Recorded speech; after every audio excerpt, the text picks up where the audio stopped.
Tuhan sertamu dan sertamu juga. Inilah Injil Tuhan kita Yesus Kristus menurut Matius. Dimuliakanlah Tuhan. Sekali peristiwa, setelah mendengar berita pembunuhan Yohanes Pembaptis, menyingkirlah Yesus. Dengan naik perahu, dia bermaksud mengasingkan diri ke suatu tempat yang sunyi. Tetapi orang banyak mendengarnya dan mengikuti dia dengan mengambil jalan darat dari kota-kota mereka. Ketika Yesus mendarat, dia melihat orang banyak yang besar jumlahnya. Maka tergeraklah hatinya oleh belas kasih kepada mereka, dan ia menyembuhkan mereka yang sakit. Menjelang malam, para murid Yesus datang kepadanya dan berkata, "Tempat ini sunyi dan hari sudah mulai malam. Suruhlah orang banyak itu pergi supaya dapat membeli makanan di desa-desa." Tetapi Yesus berkata kepada mereka, "Mereka tidak perlu pergi. Kalian saja memberi mereka makan." Jawab mereka, "Pada kami hanya ada 5 buah roti dan 2 ekor ikan." Yesus berkata, "Bawalah kemari." Lalu disuruhnya orang banyak itu duduk di rumput. Setelah itu, ia mengambil ke-5 buah roti dan kedua ekor ikan. Sambil menengadah ke langit, diucapkannya doa berkat. Dibagi-baginya roti itu dan diberikannya kepada para murid. Para murid lalu membagi-bagikannya kepada orang banyak. Mereka semua makan sampai kenyang. Kemudian potongan-potongan roti yang sisa dikumpulkan sampai 12 bakul penuh. Yang turut makan kira-kira 5.000 orang pria, tidak termasuk wanita dan anak.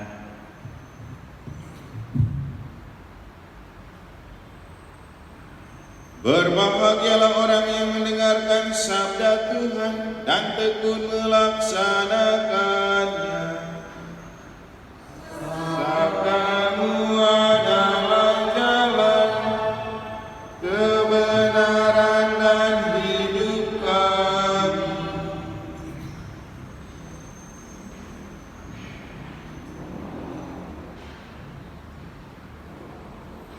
Para suster, Bapak Ibu, saudara-saudari, adik-adik sekalian yang saya kasih dalam Tuhan, Injil yang telah kita dengar adalah Injil yang sama yang sudah dibacakan dan dikhotbahkan sejak misa hari Sabtu sampai dengan hari Minggu kemarin. Dalam 2 perayaan itu, hampir kita lebih dalam memaknai rasa belas kasih yang dimiliki oleh Yesus, yang juga perlu kita miliki. Dan rasa belas kasih itu bisa dimiliki oleh semua orang.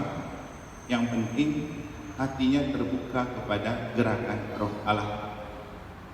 Karena rasa belas kasih itu tidak tentang kekayaan, tidak tentang uang, tidak tentang harta, tidak tentang kekuasaan. Bahkan bisa jadi orang yang tidak punya harta banyak, orang yang tidak punya uang, orang yang tidak punya kuasa bisa kaya rasa belas kasih daripada yang punya uang, yang kaya, yang berkuasa. Kadang-kadang ada fakta bahwa yang kita lihat kaya itu yang lebih pelit daripada yang tampak tidak kaya. Karena rata-rata kalau orang kaya itu perhitungan, maka selalu susah berbelas kasih. Ada sih yang punya rasa belas kasih dan ingin berbagi. Tapi dengan apa yang dilakukan oleh Yesus, memberi makan kepada banyak orang dan kelebihan dari 5 buah roti dan 2 ekor ikan, sebenarnya mau menunjukkan kepada kita bahwa yang paling besar dari rasa belas kasih itu soal rasa iba melihat sesama yang perlu diperhatikan. Maka yang paling penting dari rasa belas kasih adalah cinta dan perhatian. Itu yang lebih istimewa dari yang dilakukan Yesus, cinta dan perhatian kepada mereka yang tampak lapar karena mengikuti Dia. Bukan soal banyaknya makanan. Dan memang itulah kebutuhan terbesar dari setiap orang yang haus dan lapar akan kebahagiaan hidup, yaitu cinta dan perhatian. Dan tidak akan pernah kita mempunyai rasa belas kasih kalau kita tidak membiarkan hati terbuka kepada gerakan Roh Allah. Karena kasih itu adalah buah pertama dari Roh Kudus. Tanpa ada Roh Kudus juga tidak bisa kita berbelas kasih. Atau kita kasih sesuatu dengan prinsip do ut des, saya memberi supaya saya menerima. Dan kita lebih banyak terjebak dalam bahaya seperti itu.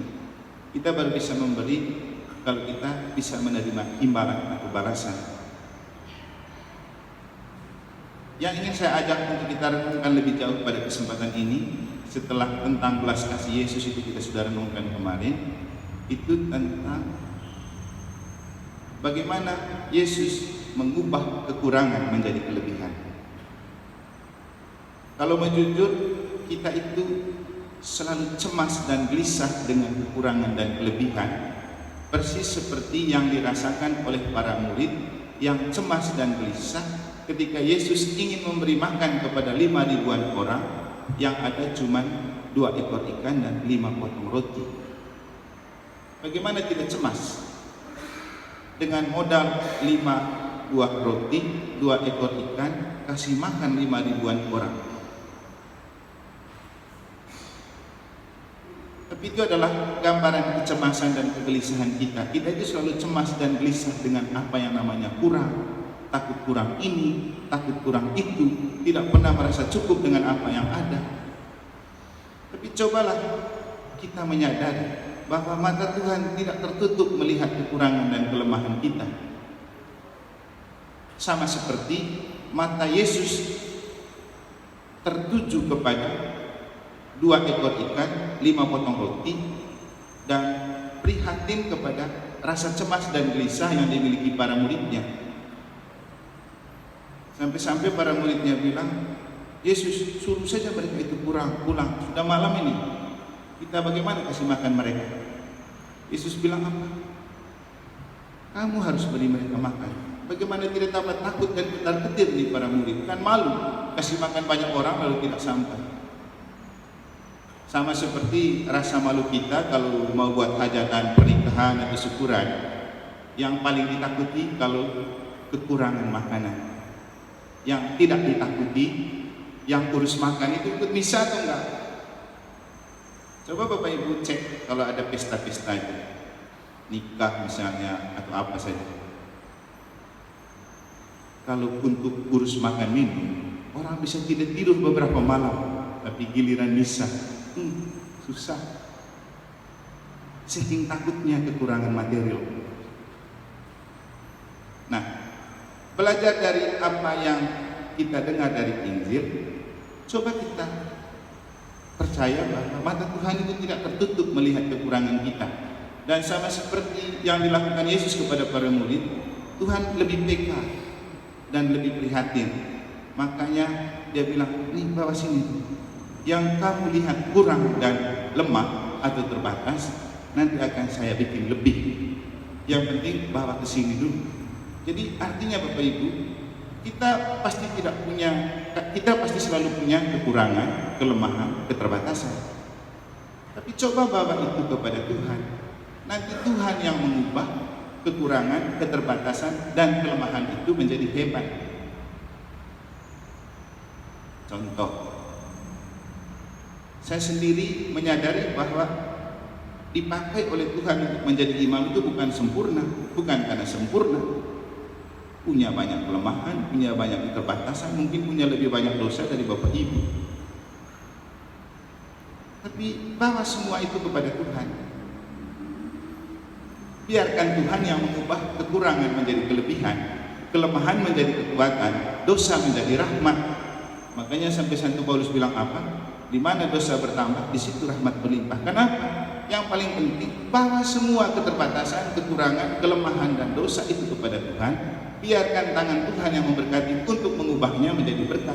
Seperti ketika 5 buah roti, 2 ekor ikan dibawa kepada Yesus. Yesus mengucap berkat, lalu membuat roti dan ikan menjadi kelebihan untuk 5.000 orang. Bapak Ibu tidak usah takut dengan kekurangan, kelemahan dan keterbatasan. Yang perlu ditakuti, jangan sampai kita tidak membawanya kepada Tuhan. Semoga Tuhan memberkati.